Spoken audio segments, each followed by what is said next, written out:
All right, we are recording. Hey, I am Mari. And I am Matthew. And this is Unearthly Upstate. And if we sound different, we finally figured... I got a new computer. So we're no longer recording off our phone. So hopefully your ears have not bleeded over the last 3 weeks. All right. So what is our discussion this week? The week of Halloween. The week of Halloween 2020, actually.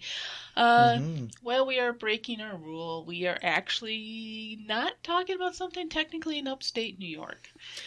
Well, it definitely breaks our rules of what we set up to be, meaning upstate New York, which I said way back at the beginning, was basically if you could reach New York City via public transportation, that was not upstate. And the place we're discussing is right next to a stop on the MTA.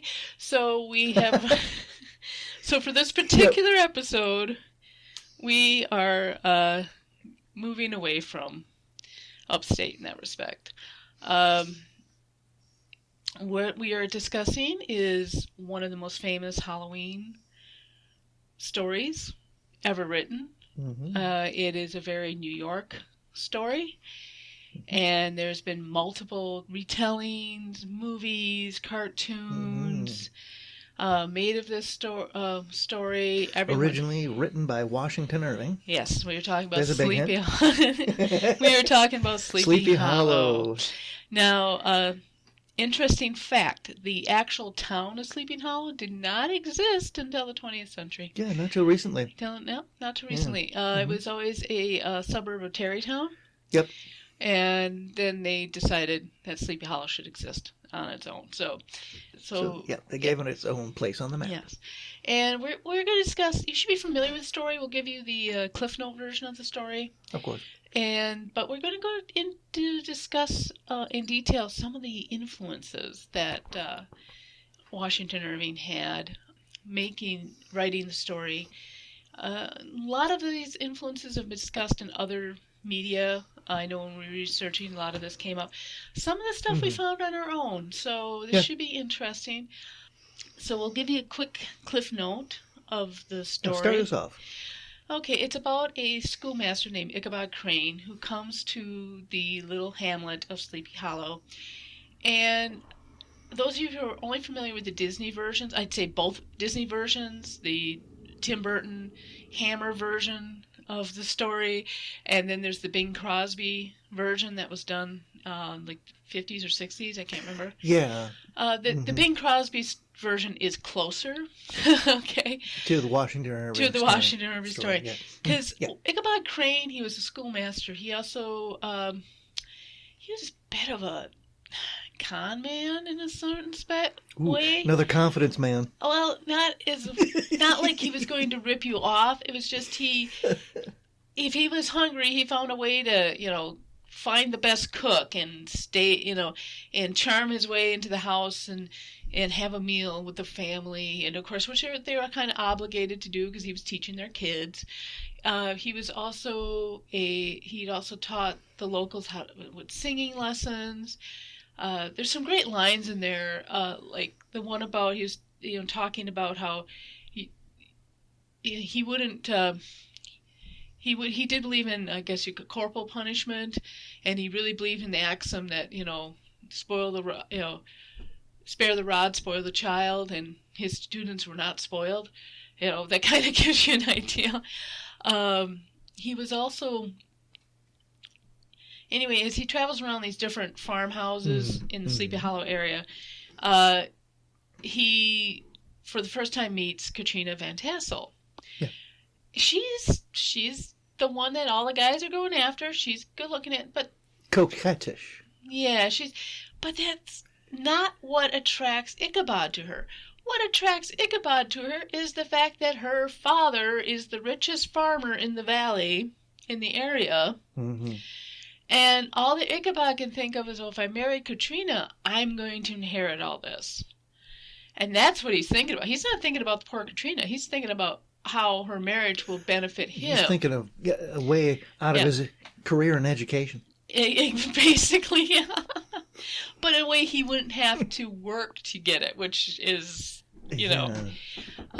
Like a charm his way. Yeah, into exactly. Yeah. Baltus Van Tassel's, close circle of friends. Right. And find some way of standing out, perhaps. Yes. And then there was, we are introduced about that time to his rival. His name is Abraham or Brom Van Brunt, but everyone called him Brom Bones. Now, a lot of different versions. He's treated. I saw one last night where Dick Butkus basically plays him as a bully immediately. Mm-hmm. The one I've got to give to I got to give the latest, the one with Johnny Depp, credit, because I think his was Casper Van Dien who played him, was probably the closest to the book. Yeah, he was a big guy. He could be kind of could seem to be kind of a bully, but he was more into playing tricks on Ichabod. It was like, yeah, he did threaten. I mean, there's a great line where he says something to the effect, "I'm going to bend him over and stuff him in one of his own bookcases." So yeah, he could be threatening, but instead of going up and beating up Ichabod, he just starts playing tricks on the guy, instead. So it kind of shows that even though he knew his strength, he wasn't the bully to that point. He wanted to kind of show Ichabod who was the man, but he just didn't want to beat him up for it. But going back to Ichabod, the other thing Ichabod was, other than being looking at getting riches by marrying Krishna, he was a very superstitious man. And he had books, but he had like the Malus, that witch hunting book, which I cannot pronounce right now. Malthus Maleficorum. That one, like yeah. That, right? And he had other books. He was, they basically thought he was superstitious because he came from Connecticut. I'm not sure why that was made, but Connecticut Yankees. He was a Connecticut Yankee, yeah. And in New York, they were known as Yorkers. Right. And Yorkers and Yankees didn't get to go along together. Thank you for clarifying that. Thank you. Mm-hmm. So, but he really was into ghost stories and all that. So, this one day, Harvest Festival comes around, and he gets invited over to the Van Tassels for a harvest party. Well, everybody's been invited, but Ichabod decides to go. And he's going there. He's going to win Krishna. That's what he's going to do. And he's dancing with her, and he's having a great night. But at the end of the night, when everybody starts leaving, Krishna just finally tells him, "I'm not interested." And what ticks him off the most is not that she's not interested in it. It's the fact, well, now how is he going to get that stuff? How's he going to get all that stuff? Lay his hands on Baltus Van Tassel's loot. And also during the party, he'd been sitting around with the Dutch women, as they said, who were telling all these ghost stories. Oh, some of these ghost stories are great. And we're going to go into how they're kind of related to some of the things that Washington Irving used as backdrop in this story, in the Legend of Sleepy Hollow. Some real events that we'll find out about. But anyway, they tell him all these stories, so he leaves. He's already fuming because Katrina basically said, no, friend zoned him. He takes off. He's got to go home, and he's got to go down this lonely road, and he's already kind of freaking out, So he's going down that road, and he starts seeing things out of the corner of his, eye. He starts, jumping into every sound. So he's already pretty well freaked out. And then comes the Headless Horseman, who had been mentioned a few times in the story up to this point. And the interesting thing was the Headless Horseman was carrying a pumpkin, but it was not a jack-o'-lantern. I want to point that out. It was a full pumpkin, which to me is more horrifying because when you carve out that jack-o'-lantern, that lights them up pretty good. When they're full. So when this get the big scene where I really don't want to go into because that's the big scene, but basically the Headless Horseman runs him down and throws the pumpkin, which Ichabod thinks is the head, and that's the last you know what happened to Ichabod. You're not even sure if he got hit by it. And of course it ends with some people thought the Headless Horseman got him. Some people swear he went back to Connecticut and became a judge on the 10-pound court. I don't know what that is, but that's... little tidbit for you listeners to look up. Yeah. But that was it in a nutshell. I'm not a good storyteller in that respect. There is a good one, if you really want to listen to it, it's on YouTube, or you maybe even find it on other podcasts, from Chilling Tales and Dark Nights, where they do a full reading of the story, and it is just amazing. So if you want to get a good story interpretation, go ahead and look that one up. I highly recommend it. Yeah, hear Washington Irving's tale of Sleepy Hollow read verbatim. Yes. Yeah. That is a good source. That is very good. And what's funny is, as I was reading the story, because I think I read it back in 6th grade and I never read it since then, I forgot just how slimy Ichabod was. And how he really wasn't... He really was kind of a philanderer. Yeah. Gold digger. He was a gold digger, and like I said, one of the things was he had to go to they put him up by each farm family, to bring him in for a week and take care of him. And although he did try to, work, and I'm using the term loosely, to kind of earn his stay there, he still kind of took advantage of the situation, Well, that's for sure. And, Well, he really was a Yankee in that regard, putting in just enough of a day's work and yet showing just enough contempt for it. Yes. At the same time. Yes. The term Yankee gutter is ascribed for a reason. It's just that stretch of gutter that hangs over the door, and that's it. But it works. It doesn't go all the way around the house. But it works for what it's supposed to do. It works for what it's supposed to do. So, so that's pretty much it in a nutshell. Like I said, Brom Bones, he is kind of he's kind of a braggart and a big dude, but he's all talk, and he'd just rather play tricks. So he actually comes out to be the better of the two in that respect. And of course, Katrina marries Brom at the end of the story, too. So what... Well, of course. Well, you got this outsider, somebody's outside the in-group, who briefly spends time in the community. Right. And it's stated in the story, in Irving's narrative, that schoolmasters don't last very long in Sleepy Hollow. They always disappear for some reason. And it seems to me that the rural aggregate in Sleepy Hollow really doesn't have much use for furthering their education beyond reading, writing, and arithmetic. And singing. Singing. And singing. And in the case of Balta's Fantassel, making money. So, so we're going to... Pretty close-knit community. We're going to first discuss the Horseman. Well, where the heck the idea of the Horseman came from. Well, the Headless Horseman's actually a very old idea. There's a lot of German myths with a Headless Horseman. Of course, the Dutch are not that far from Germany, so they probably had a lot of their own. And we also have it in Irish folklore as well. But it's a pretty common trope, I guess. But this one is in particular because he's a Hessian.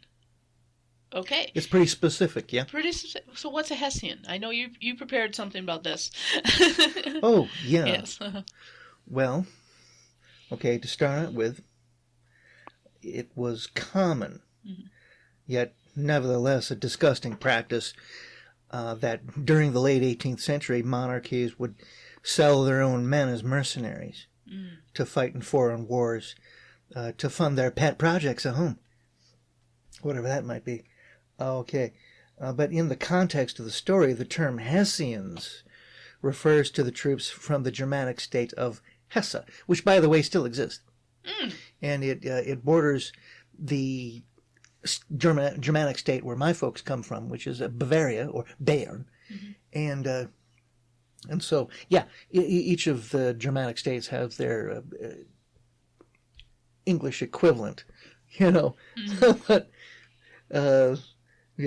because the Germans know it as Bayern, but we know it as Bavaria. Right. Like the capital city of Bavaria, which is München. But to us, it's Munich. Yeah. So other variants and whatnot. So slogging your way through the variants switching from German to English can be a little bit confusing when it comes to research. Yeah. But don't let that throw you, right? So I anyway, digress. yes, you do. Between the years of 1776 and 86, the British contracted with the then sitting ruler of Hesse, Prince William VIII, to pimp out about 17,000 of his own men to die for the British crown in the American War for Independence. Now, during this time, in the Landgrave known as Hesse, that's what they were known as. They weren't known as principalities or provinces or anything. They were known as a Landgrave. So William VIII, Prince William VIII, was Landgrave of Hesse.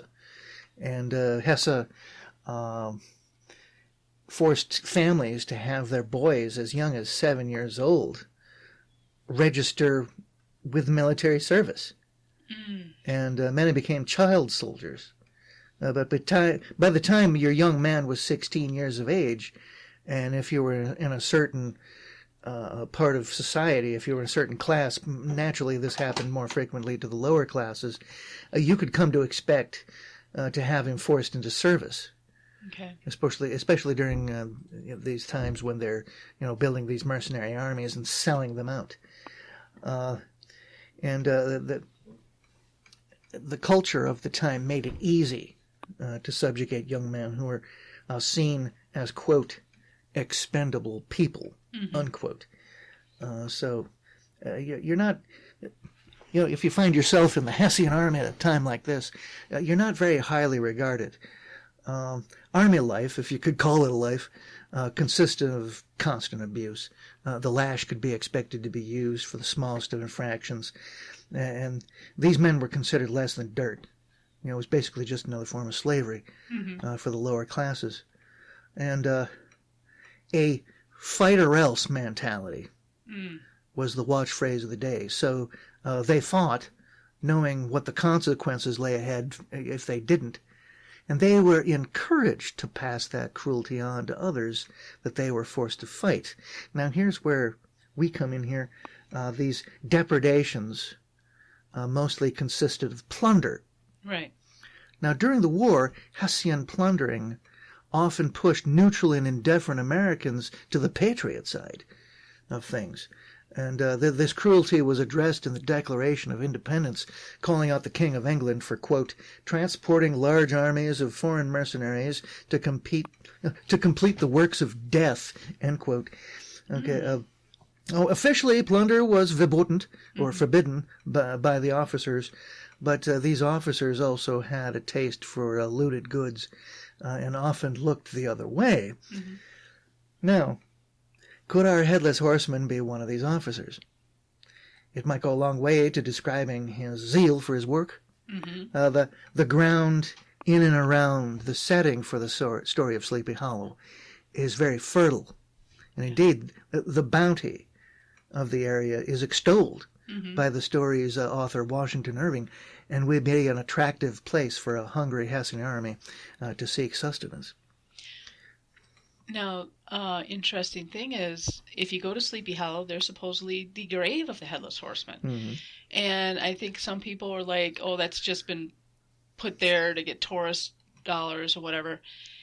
Well, folks, maybe not. This is from the Memoirs of Major General William Heath from November 1st, 1776. And he says, from here, unknown to them, were some 12 pounders, upon the discharge of which made off with their field pieces, as fast as their horses could draw them.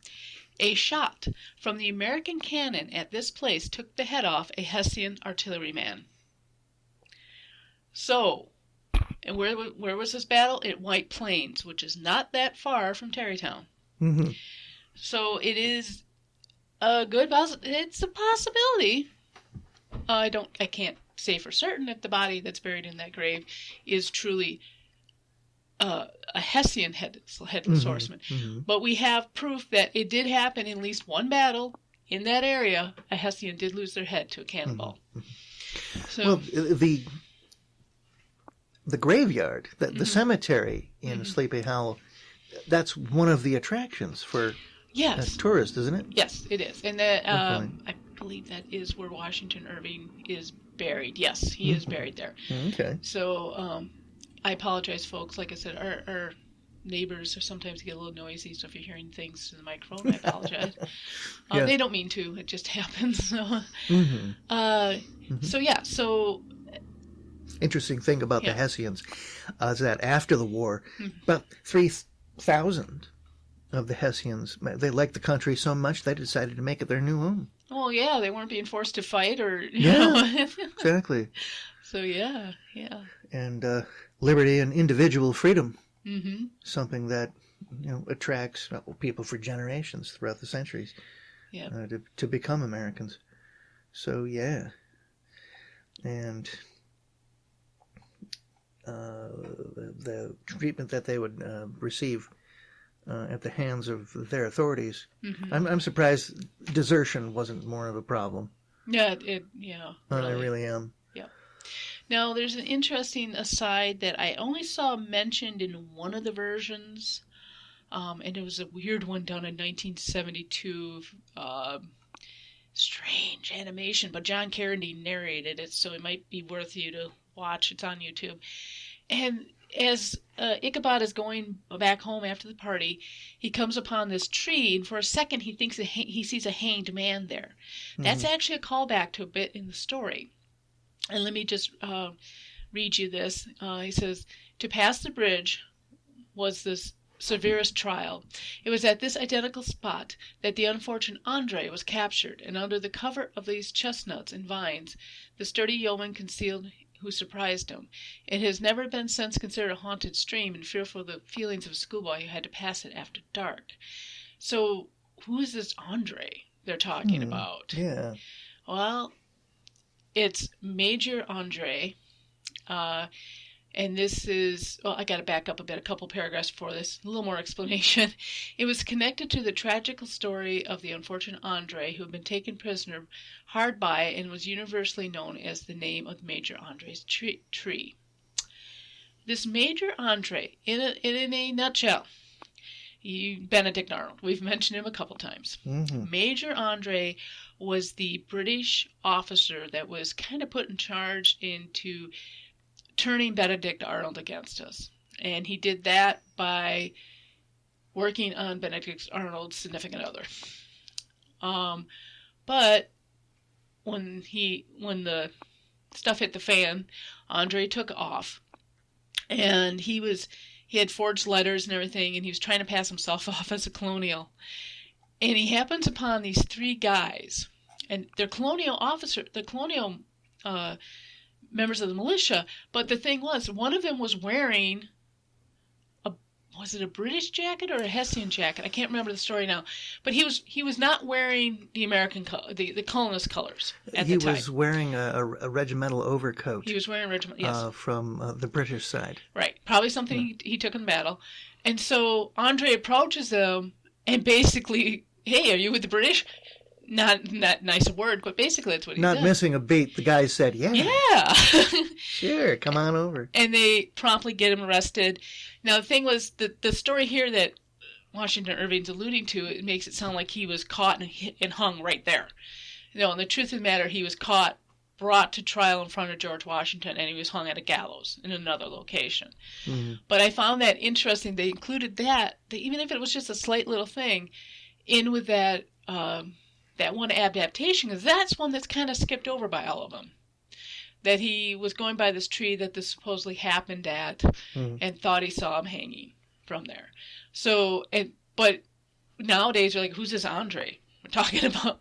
Well, there you go. Another tie-in to a real event that happened in that area.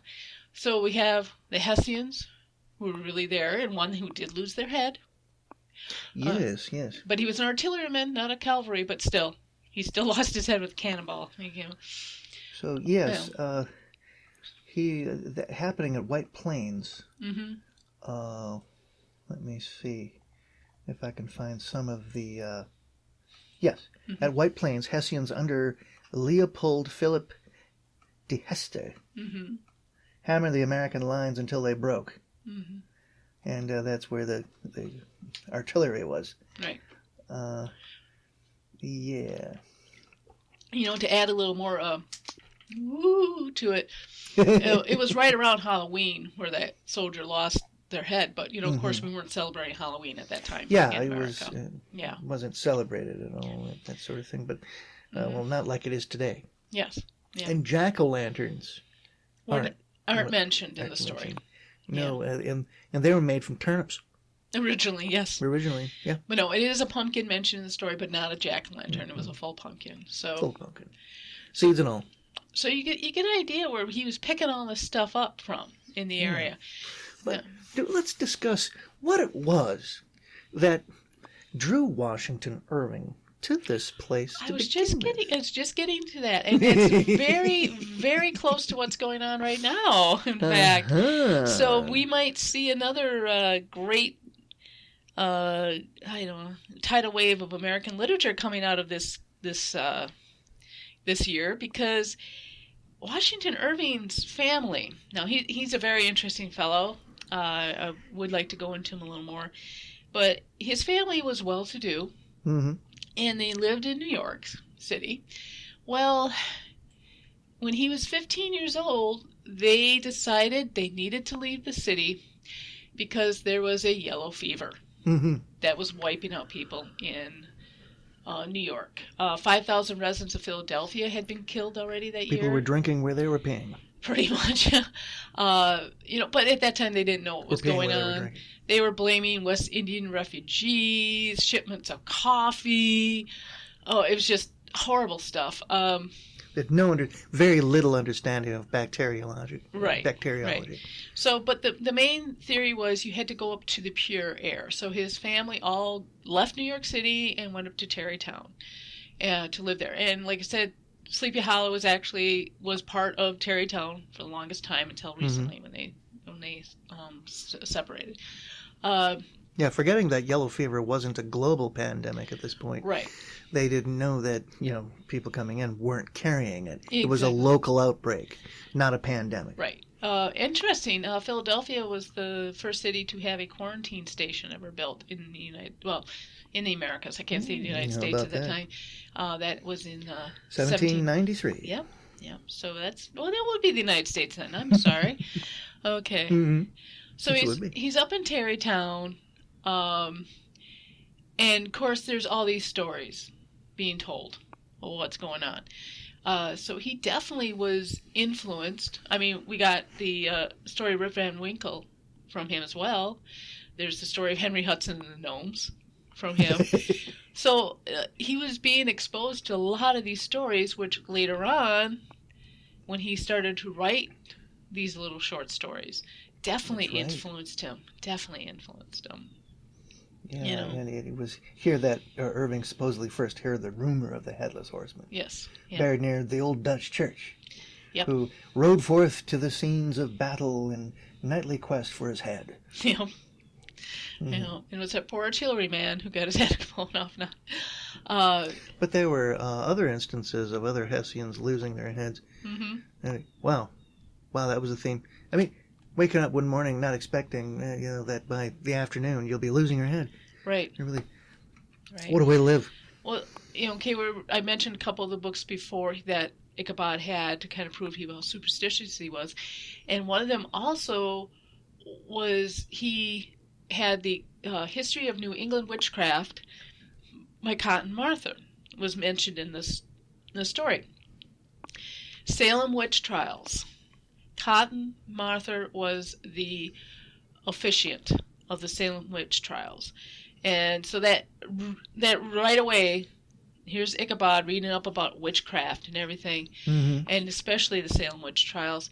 Another interesting fact about Cotton Mather's, he experimented with, it's not called inoculation. Basically, you take a smallpox scab from somebody and you put it in a cut on your own skin, and they'll try to. It's supposed to help you develop antibodies to protect yourself from really smallpox. Basic understanding. Yeah, at its most. He was the level. first American to experiment with that. Yeah. So he was actually Not quite. They don't really understand what's going Not on. He quite didn't understand it. inoculating himself. No, Yeah. it's not inoculation. There's a different term for it. Not as we know it. But he had heard about it from a slave who said that's what they did in his country, and that's why he never got it. So he started. Cotton Mather started to experiment with that as well. So it's kind of an interesting little fact. But there you have another tie-in with the early history of the United States with the witchcraft trials. And again, Ichabod Crane coming from Connecticut, reading these type of books. So interesting thing. Now, let's talk about Sleepy Hollow today. We've mentioned that it wasn't a real town until 1996. I'm sorry, it was still in the 20th century. It was It was within Tarrytown, and then finally Tarrytown said that the village North Tarrytown officially changed its name to Sleepy Hollow. So there wasn't officially a place called Sleepy Hollow until 1996. All right. You've mentioned the cemetery. That is the main reason people go to Sleepy Hollow, is to visit the cemetery. And to visit Irving's grave. And the Headless Horseman's grave, okay? Yes. And it's there are a few cemeteries in New York, and I'm sure other places, where they actually encourage people to come and walk around and enjoy, the history of the place. I know we have on our list of places to visit a couple like that, where they actually give you walking tours, and you can go in and visit all the famous people that are buried there. Take a couple of these tours first of all, and then next time when you come up, walk around on your own. That's what we like to do. And like I said, it's technically not upstate because it's less than an hour north of New York City. Technically, not in upstate New York, but we're for the season we're making an exception on it because it is such a widely known story. It's such an internationally known story that everybody connects with it. Right. Right. It's nice. Yeah. So the village itself, pretty much, it's wrapped up in the story as well. But if you go, who is it? I have to cut this out, thank goodness. The first settler there was in 1655, and Jan van der Donck, who was Dutch.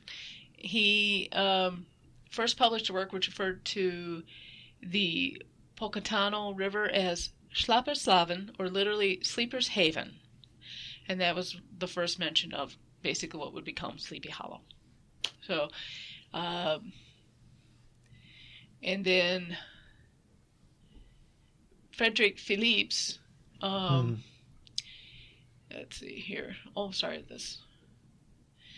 Frederick Philipps, who is also Dutch, he was able to purchase large tracts of land from the east side of the Hudson, and one of these purchases contained virtually what is now Sleepy Hollow. Okay, and so that was the person who settled there first, and then more settlers came in that area. So it's an interesting, it's one of the older areas of New York State, definitely. And I'm just, my notes are kind of messed up here, guys. I am so sorry. It's all right. Yeah. So that's basically almost everything we have to say about Sleepy Hollow.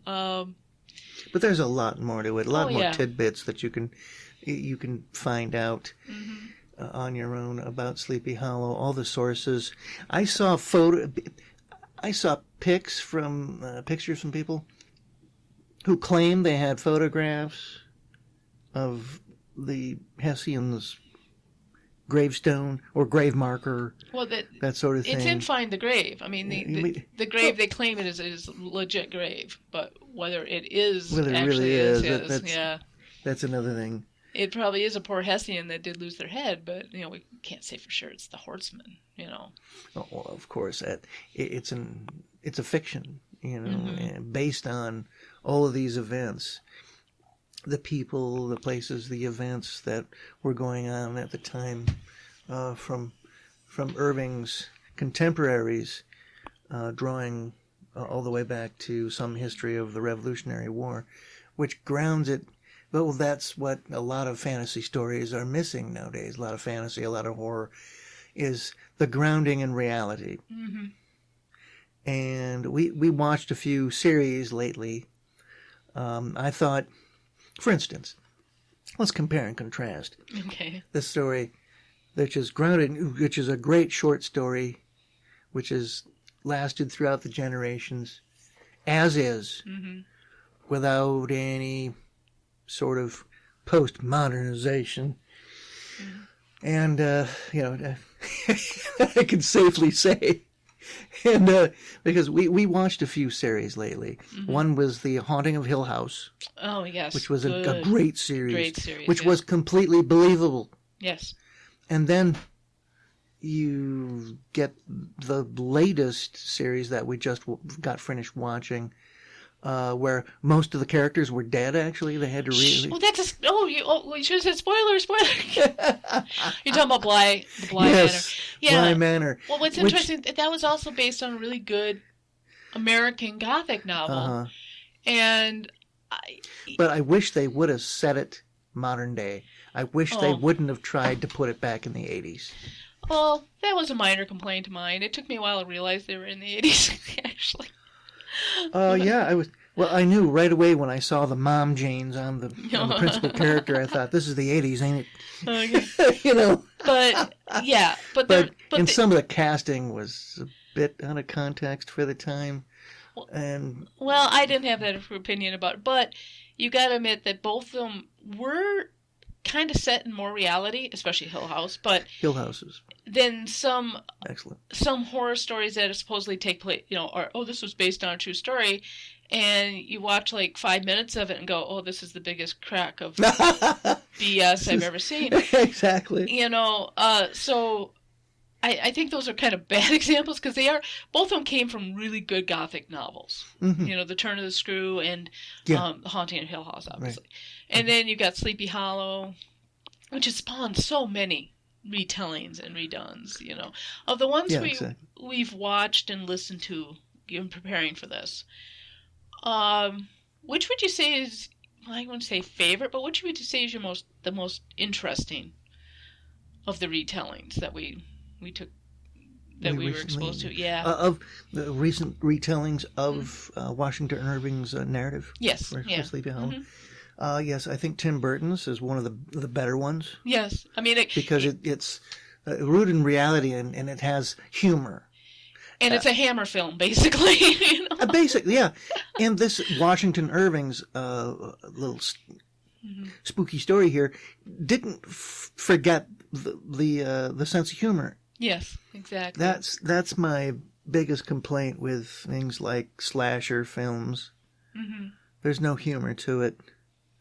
Or some of the the stuff like the Saw trilogy and any of that kind of stuff where it's just body horror, that kind of thing. But hey, if you want body horror, tell you what, a beheaded Hessian soldier riding on there you go. It's pretty. Come on, that's still pretty. Pretty scary. Yeah, I mean, I like. Definitely, Tim Burton's is not the most accurate. I mean, if you're going, not at all. I'm surprised people weren't screaming, it's not like the book. It's not like the story. Of course not. He was there to tell his twist on the tale as if Hammer Films had done it. Yeah, exactly. And I like that. And that's what I liked that about he changed the role, the career choice of Ichabod Crane to that of a policeman. Yeah. And so he...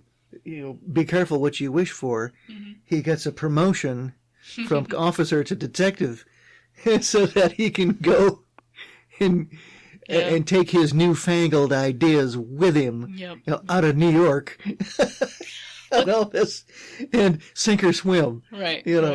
and when he comes back successful, of course. Mm-hmm. But then you get the original Disney story of it, which was called Ichabod Crane. It wasn't even called anything with Sleepy Hollow. Mm-hmm. And that had Bing Crosby as the narrator. But that one is kind of cool, too, because they do tell the story. They stick closer to the story. Ichabod, he's a little more sympathetic in that version, but he's still kind of a shyster. They do say in that particular one that they make it clear he's only after Katrina because her father's so rich. They make it very clear. I mean, there's a scene where he's sitting there kind of imagining what it would be like when he becomes Lord of the Manor. Oh, yeah. And he literally, like, imagines Van Tassel disappearing, and he goes into his place with all his, gold watch and all that, in its place. Exactly. Everything that's Van Tassel's becomes his. And Brom Bones. In this fantasy. And Brom Bones is more of a jokester. He's less of a Gaston and more of a jokester. Mm-hmm. So I think that Ichabod version is very good. It's very close to the story. Like I said, I saw some strange ones. I was watching the one. I didn't watch it all the way through because I was having so much trouble. Jeff Goldblum was good in that version I saw as Ichabod Crane. Okay, don't get me wrong. He was good. I just had a hard time watching. The writing was bad. Yeah. So, and they portrayed Brom Bones immediately as this bully and a jerk. Mm-hmm. And he's not that way in the book. He is a rival to get Katrina's attention. But like I said, at the same time, he's not a bully about it. Instead, he's quite smart. He figures out, hey, Ichabod here is superstitious. So I'm going to tell him the story about the time I beat the Headless Horseman. And gets that idea in his head. So that's why I did like how Tim Curry shows, Brom Bones. And not Tim Curry. God, that'd be awesome. No. Yeah, well, that would be. No, in the Tim Burton version, sorry, when they showed that Brom Bones played that joke, but it scared Ichabod. Yeah. And he was that's why I said I think that one is the closest I've seen to how Brom Bones is actually portrayed in the He struck me as kind of a local roister, some kind, Yeah. I mean, even in the story they mention, people going to sleep and all of a sudden they start hearing hoots and hollerings and realize, Brom's out with his buddies and they're all, raising hell, basically. Oh boy, yeah. So he was kind of, astride this unbroken horse. Yeah, pretty much, yeah. Because he felt that domesticated horse was not a suitable mount for someone as spirited as himself. But I will say the strangest version I saw was the 1972 animated version with David Carradine as the narrator. Mm-hmm. The animation is so weird. I cannot. Closest I can describe it is if anybody can remember, it was with Schoolhouse Rock. There was also that weird little creature that was teaching people about nutrition, but he was kind of drawn differently. Mm-hmm. It's kind of that kind of style of illustration. And they drew Ichabod as this, he's basically a beanpole with legs and arms that are about as long as his body. And when he's dancing, he looks like the spider is going crazy. And Katrina's looks very vacuous in that one. I don't think it's just, but that was like the first one I saw that made homage to the tree that the dead body was supposedly hanging from. So that was kind of neat to see. Like, well, the people who did this one really did their research on it. Not only got the Headless Horseman, but also the hanging tree. They had the hang, for the British spy that was caught. But it wasn't actually hung there. It wasn't actually hung there. He was somewhere else. He was hung somewhere else, yeah. Interesting description of him. And the Irving's description of Ichabod as he's riding gunpowder is also very humorous. Mm-hmm. Mm-hmm. Well, gunpowder, is supposed to be this old hag. Or old nag, I'm sorry. In a testament to how cheap. But he's beating that poor horse in that scene too, though. He was. There's suggestion that he was abusive to kids. Yeah, beats his own horse. Beats his horse. Yeah. No wonder Not Katrina exactly the suitable temperament for a husband or a farmer. Yeah, or a farmer. That's probably yeah. why Katrina went. I'm going to be friends. Sorry. Probably got around back to her about how he was treating people, animals and that around him, and she didn't want to deal with the that. Kids too. Yeah, didn't want to deal with that. No. You want that around your own kids. Yeah. So, she'd rather go with Brom. He may be big and boisterous, but he's mainly plays jokes. He's not a mean-spirited guy, in that respect. That's the impression I got from the story, though. That Brom really, he's always portrayed as the evil villain in some of these, and he's not. He's not. He's just a guy who just happens, probably known Katrina his whole life, and they're going to get together because it's a small town, Yeah, I like the fact he resorts to jokes and not violence. Yeah, so. All Practical right. jokes. Yeah. All right, so that is Sleepy Hollow. We hope we got you kind of interested. I mean, we love how the history is wrapped up into the story. It's definitely one of my favorites. I mean, it's been my favorite for years. I'm sure it's other people's favorites too. A favorite story as well. And it's a good horror story. Even though the horror doesn't happen to the last quarter of the story. The supernatural entity of the Headless Horseman represents it always haunts the living because it's a past that never dies. Yeah. And with that area being so soaked in history, yeah, it's only understandable that there would be a headless Hessian running around the place. And, especially since a lot of those Hessians probably settled near that area as well after the war was done. Yeah, they didn't want to go back. You kidding me? Yeah, wherever they were caught, they were always marched back to this area. Yeah. Because of the large Germanic population that was there to begin with. Right. Yeah. Yeah. So. Yes. There's a lot that. There's a lot that ended up, just staying, and why go back to Germany? Absolutely. So, thank you very much for listening to our Halloween special and our ghastly podcast. Goodbye. Thank you for listening to Unearthly Upstate. You can find us on Facebook, Twitter, Instagram, YouTube, Patreon, and on our webpage. We are also on Apple Podcasts, Spotify, Spreaker, Stitcher, Podbean, Google Podcast, and CastBox. Please like, share, and review on your favorite platform. Unearthly Upstate is an Animator Liar production. The show is produced by Mari and Matt Manette, with purring provided by Honey and Lloyd. Research and writing by Mari Manette. Music is by Kevin MacLeod, licensed under Creative Commons Attribution 3.0 license. Unless otherwise stated in the episode, the places mentioned in the broadcast are not paid or contact us for any type of promotion. Please check out our webpage for credit and sources for the episode. Thank you.